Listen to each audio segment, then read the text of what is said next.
On a biting winter evening, the kind where frost clings to every surface and your breath curls in the air like smoke, my phone rang with a trembling urgency. It was Max, my closest friend since childhood.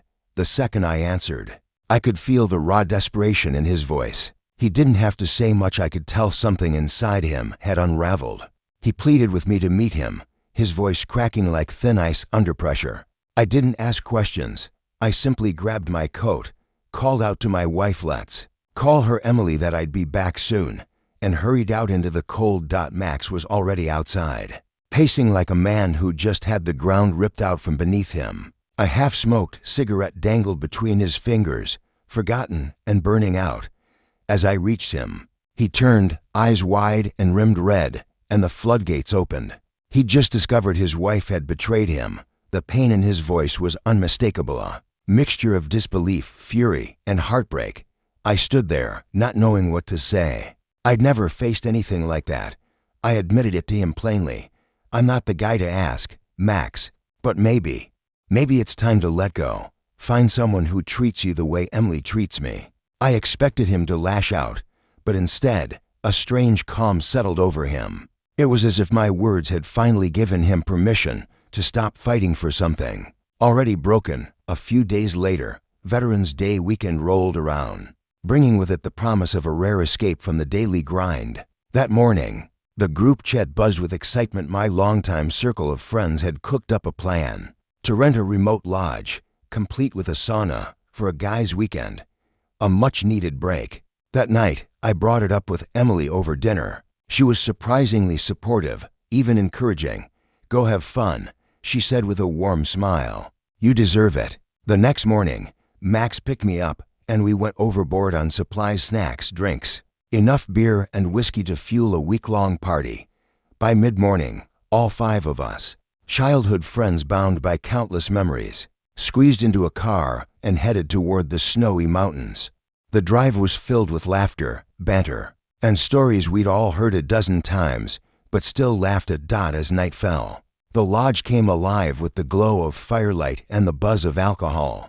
We drank, joked, argued about nothing, and let the warmth of old friendship dull life's sharp edges. It felt good, freeing even. But as the others leaned into the chaos, I felt something tug at me, a strange restlessness. I missed Emily more than I'd anticipated. I stepped away from the noise and dialed her number. No answer. I tried again. Still nothing. A small frown crept over my face. Was she upset I'd left? We'd been trying to start a family for years, and while we hadn't pursued medical options, the hope never really left us. It was part of why I kept my drinking to a minimum that weekend, just in case. When she finally picked up on the third call, she was cheerful, explaining she'd been busy cooking. She asked when I'd be back, her voice lighting up with the news I'd be home around midnight. Her warmth melted away my concern. Later, I joined the guys in the sauna. Steam filled the room like a dream as we sank into the heat. They were deep into a heated debate, something about testing their wives' loyalty. I laughed it off. "I've never even thought about that," I said.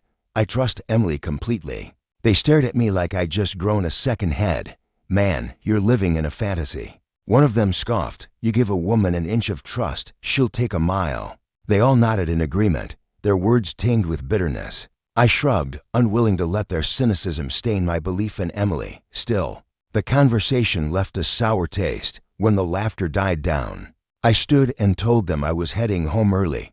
They tried to convince me to stay, but I'd already promised Emily, and I wasn't about to break my word. On the drive back, their distrustful chatter echoed in my head. Was I really naive for trusting her so deeply? Did they know something I didn't? I shook it off. When I arrived, the house was warm and lit. Emily greeted me with open arms, wrapping herself around me like I'd been gone for weeks. Her joy felt real, undeniable. That night, our connection rekindled as we fell into bed together, our intimacy raw and deep. She curled against me afterward, her breathing soft, her fingers laced with mine. I stared at the ceiling, heart full, and yet that seed of doubt had taken root. Against my better judgment, I reached for her phone on the nightstand. I told myself it was just to ease my mind. I never expected to find anything. But there it was, an unfamiliar app, disguised behind a generic icon.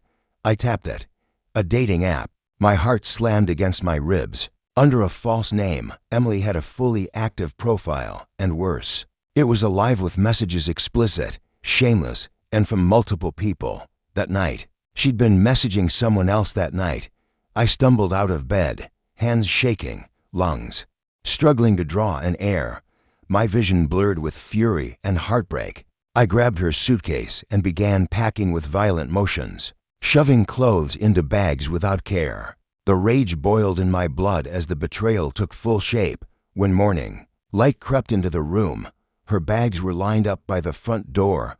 I went back to wake her. She stirred, smiling, reaching for me like nothing was wrong. I stepped back.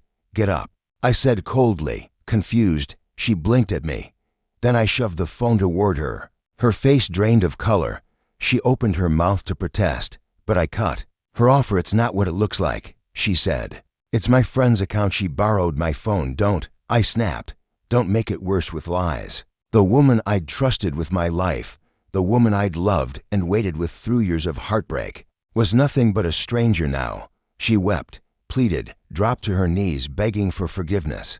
But I'd already closed the door on her. When she left, dragging her suitcase into the cold, my chest felt like it had been hollowed out. Still, somewhere beneath the wreckage, I knew the guys had been right. I'd trusted too blindly. Emily's mother called later, spewing insults. I ended the call without a word. Over the next few weeks, I threw myself into work. My friends, surprisingly, didn't say "I told you so." They stood by me, even tried to set me up with friends of their wives. I wasn't ready, not even close. Then one day, Emily called. Her voice was quiet, uncertain. She said she was pregnant. I laughed bitterly. For a moment, I almost wanted it to be true. We'd dreamed of a family for so long, but her timing was too perfect, too convenient. She insisted the child was mine. I didn't argue. We barely spoke again after that. 8 months later, I called to check in, to offer help if she needed it. She cut me off. I found someone else, a real father. I swallowed the sting, said only, "Thanks for being honest," and ended the call. That was the last time we spoke. Months passed. The pain dulled into something manageable. On New Year's Eve, my friends and I hit a buzzing downtown restaurant, alive with music, laughter, and festive chaos. Dancers dressed as Santa's elves twirled between tables, adding cheer and flirtation to the night. After their set, I wandered over, half daring myself to flirt. They responded with laughter and bright eyes, and somehow I convinced them to join our table. Their energy lifted the whole group. We drank, laughed, and let the night blur into something wild and shimmering. I don't remember every detail, but I remember waking the next morning with 2 of the elf dancers snuggled up on either side of me, both asleep, breathing softly. I smiled to myself, closed my eyes again, and thought, maybe life has a funny way of healing us. Maybe, just maybe, it wasn't over yet.